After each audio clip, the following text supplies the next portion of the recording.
Tiga. Assalamualaikum warahmatullahi wabarakatuh. Waalaikumsalam warahmatullahi wabarakatuh. Good afternoon, teacher. Good afternoon. As introduce ourselves. We are group A and the members are my name is Laila Ramadhani, number 5. My name is Suci Hanum Sakina, number 22. My name is Marta Putra Rasati, number 15. My name is Nati Samarapati, number 16. Today we would like to present the result of our field observation at Nani Saprati Wedding and Decoration. This observation was carried out to understand how the business operates in real condition, especially in makeup service, wedding decoration, and costume makeup. Through this case study, we learn about the workflow, the equipment used, and how the business prefers professional to these customers. We hope this presentation gives a clear explanation of observe and learn during our visit. Kegiatan observasi dilaksanakan untuk membantu siswa-siswi SMK Negeri 1 Kota Malang menghubungkan teori dengan praktek langsung di lapangan. Kami memilih Salon Anissa Project Wedding and Decoration dikarenakan memiliki layanan yang lengkap seperti make up, dekorasi, persewaan baju pengantin, dan foto studio. Melalui observasi ini, kami dapat memahami cara kerja yang sebenarnya dan menerapkan ilmu yang sudah dipelajari di sekolah. Ini adalah tujuan kami melakukan observasi di Salon Anissa. Next. Berikut adalah manfaat kami melakukan observasi. Next. Tempat dan waktu pelaksanaan observasi berlangsung di Salon Anissa Makeup sendiri yang beralamat di Jalan Bandarejo, No. 103, Panansari, Kecamatan Wage, Kabupaten Malang. Next. Berikut adalah profil dari Salon Anissa Project Wedding and Decoration. Next. Sejarah singkat Salon Anissa. Salon Anissa berdiri pada tahun 2017 dan didirikan oleh Ibu Anis Yuli Prastika Sendiri. Usahanya bermula dari hobinya merias wajah hingga akhirnya membuka jasa make up untuk acara wisuda dan pernikahan di rumahnya. Seiring berjalannya waktu, hasil riasannya semakin dikenal dan usahanya berkembang menjadi Salon Anissa Project Wedding and Decoration. Berikut adalah jenis usaha dan karakteristik Salon Anissa. Usaha ini bergerak di bidang jasa rias, dekorasi, dan penyewaan perlengkapan acara. Layanannya yaitu rias pengantin, dekorasi pelaminan, bunga, properti acara, penyewaan kebaya dan baju, serta foto studio. Karakteristik usaha ini yaitu memadukan jasa layanan langsung dengan penyewaan barang fisik. Semua kebutuhan calon pengantin tersedia di satu tempat. Usaha ini termasuk jenis usaha dalam bidang jasa. Next. Bentuk kegiatan usaha yang ada di Salon Anissa Wedding, yang pertama yaitu jasa rias atau make up, yang kedua jasa persewaan, yang kedua jasa dekorasi pelaminan dan properti acara, yang ketiga penyewaan kebaya dan baju pesta atau pengantin, yang keempat layanan foto studio. Next. Tahapan proses bisnis. Tahapan proses bisnis di Salon Anissa Project Wedding and Decoration berjalan cukup teratur dan profesional. Next. Berikutnya yaitu tahap-tahap proses bisnis di Salon Anissa Project Wedding and Decoration, diantaranya adalah yang pertama adalah tahap perencanaan. Pada tahap ini, kebanyakan klien mengetahui salon melalui media sosial seperti TikTok, Instagram, dan WhatsApp karena di sana sering dibagikan hasil hiasan, dekorasi, dan dokumentasi acara yang menarik perhatian calon pelanggan. Dari situ biasanya mereka langsung membooking atau konsultasi melalui aplikasi langsung pada aplikasi tersebut. Dan dari pihak salon akan mencatat jadwal serta kebutuhan khusus yang dibutuhkan oleh klien. Yang kedua adalah tahap persiapan. Tahap ini dilakukan 1 hari sebelum acara. Pada tahap ini, tim mulai menyiapkan peralatan dekorasi, make up, hingga properti yang akan digunakan. Semua alat dan bahan dicek agar siap pakai saat hari pelaksanaan. Yang ketiga yaitu tahap pelaksanaan. Tahap ini dilakukan saat acara berlangsung. Tim Anissa Project Wedding bekerja di lokasi acara, mulai dari proses make up pengantin, pemasangan dekorasi, hingga pendampingan acara, sehingga acara berjalan lancar sesuai dengan kesepakatan klien. Yang keempat ada tahap pembongkaran. Jadi setelah acara selesai, tim akan melakukan proses pembongkaran dekorasi dan memastikan semua peralatan kembali dengan aman serta dalam kondisi yang baik. Next. Budaya kerja dan SOP-nya. 1. Menjalankan usaha dengan profesional dan tanggung jawab. 2. Setiap anggota tim wajib disiplin, sopan, dan menghargai waktu. 3. Menjaga kualitas layanan karena berkaitan dengan kepentingan banyak orang. Next. Penerapan K3LH di Salon Anissa yaitu alat listrik digunakan dengan aman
konfirmasi dan penjadwalan. Berdasarkan observasi yang telah kami laksanakan di Salon Anissa Project Wedding and Decoration dapat disimpulkan bahwa yang pertama, proses bisnis tertata dan pelayanan memuaskan. Yang kedua, karyawan disiplin, kerjasama baik, dan komunikasi efektif. Yang ketiga, teknologi dan catatan keuangan membuat usaha semakin profesional. Yang keempat, perlu meningkatkan layanan dan promosi di media sosial. Yang kelima, menjadi contoh bisnis kecantikan yang dipercayai oleh masyarakat.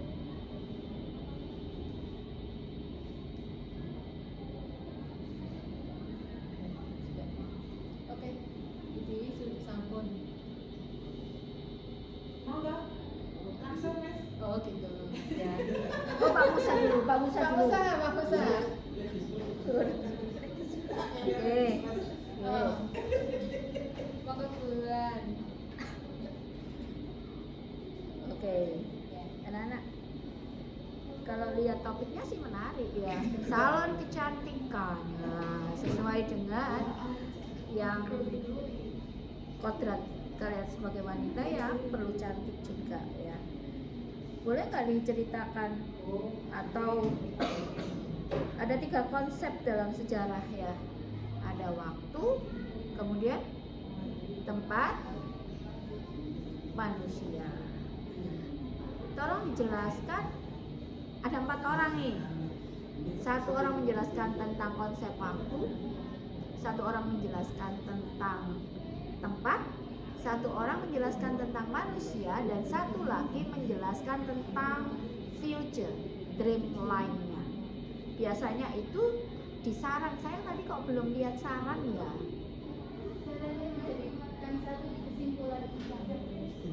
Karena kesimpulan itu rangkuman semua. Biasanya ada saran itu adalah gambarannya untuk masa depan, untuk future-nya, gitu ya. Nah, misalnya kalau ambil dari saran, berarti bagian mana future-nya itu? Ya, bagian dari saran itu yang future yang mana? Soalnya di saran pun bulan nggak lihat di situ. Ya, oke, silakan. Siapa yang manusia dulu? Laili, manusia. Oke, ya, konsep tentang manusia. Mohon izin menjawab. Ya. Salon Anissa berdiri pada tahun 2017 dan didirikan oleh Ibu Anis Yuli Prastika sendiri. Usahanya bermula dari hobi yang bias wajah hingga akhirnya membuka jasa make-up untuk acara wisuda dan pernikahan di rumahnya. Itu manusia ya. Jadi unsur manusia di situ. Kalau unsur tempat, Mohon izin menjawab. Tempatnya berlangsung di Salon Anissa Makeup sendiri yang beralamat di Jalan Pandarejo, Nomor 103, Pandarsari, Kecamatan Wage, Kabupaten Malang. itu tempat real atau tempat semu? Tempat real. Tempat real. Ada nggak tempat semu? Kalau Bulan lihat tadi sih banyak sih tempat semu. Ada nggak kira-kira? Kalau misalnya klien memerlukan acara di suatu tempat gitu, berarti kan tempatnya tempat semu kan? Karena tidak dijelaskan, karena mereka hanya membicarakan klien tertentu, gitu kan? Oke, tempat. Sekarang waktu. Waktunya, Salon Anissa berdiri sejak tahun 2017 oleh Ibu Anis Prastika. Jam buka tidak disebutkan jam berapa dan jam berapa untuk waktunya?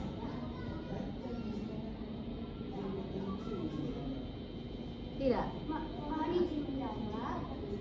Waktunya dari jam 9 sampai jam 8 malam. Untuk Itu konsep waktunya. Sekarang future. Ibu Anis Yuli Prastika. Coba buka saran. Coba buka apa tadi kesimpulan? Oke, nih lihat.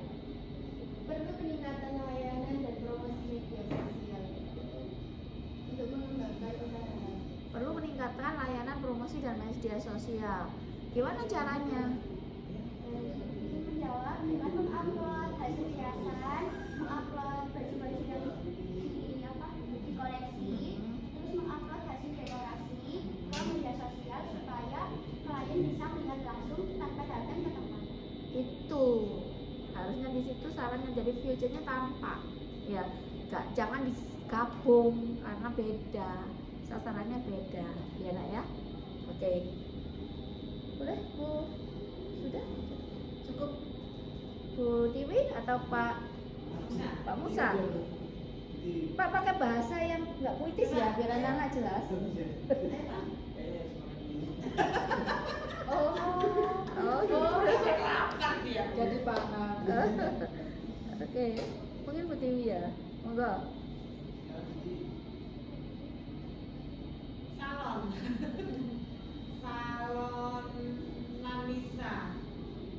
Apa ya yang saya tanyakan? Ya saya hafal kalau dia karena rajin konsultasi untuk salon Nanisa.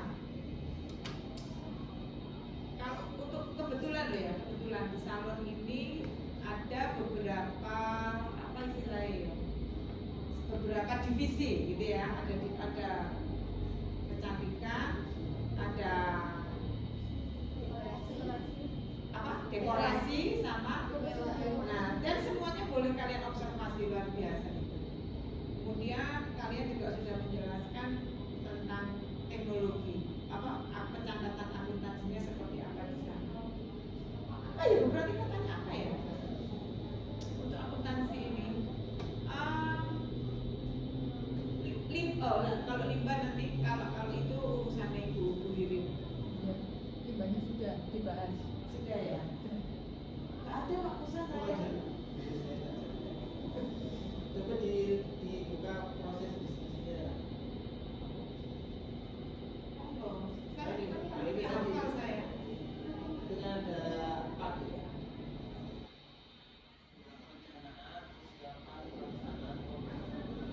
Di dalam kegiatan tersebut apakah memang ada yang mengontrol kegiatan itu, terus kemudian apakah memang ketika sudah selesai nanti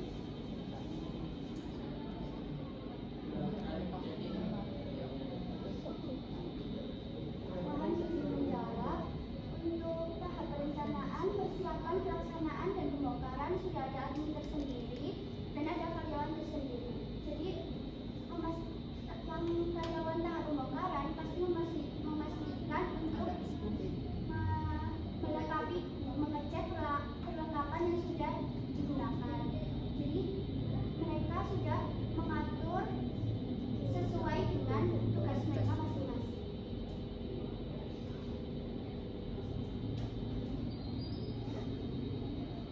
Iya. Sudah Pak Pusat. Satu sedikit ya, Bu Tiwi ya. Dari sekian presentasi tadi, ini saya menemukan satu yang unik dari kelompok ini. Ini apa Bu? Itu tadi ada yang menghubungkan teori dengan praktek. Coba ya di mana ya tadi ya? Slide berapa? Tujuan kalau nggak salah ya. belakang. Latar belakang. Ah itu. Nah itu. Dari semua tadi nggak ada itu yang itu menghubungkan teori yang dia dapat di sekolah dengan praktek sebenarnya. Dia satu-satunya yang ada loh. Padahal memang itu tujuannya kita kan. Ya. Kenapa kita harus ke Menyebutkan lapangan? itu saja. Nah, itu. Jadi kalau banyak kelompokmu yang menyebutkan itu. Jadi gunanya sekolah iku opor ketika harus ke lapangan. Ada kolerasinya ternyata. Dan memang satu-satunya kelompokmu yang menyebutkan. Yang lain tidak menyebutkan secara implisit, tapi iya hanya menyampaikan saja. Tepuk tangan untuk yang ini satu-satu.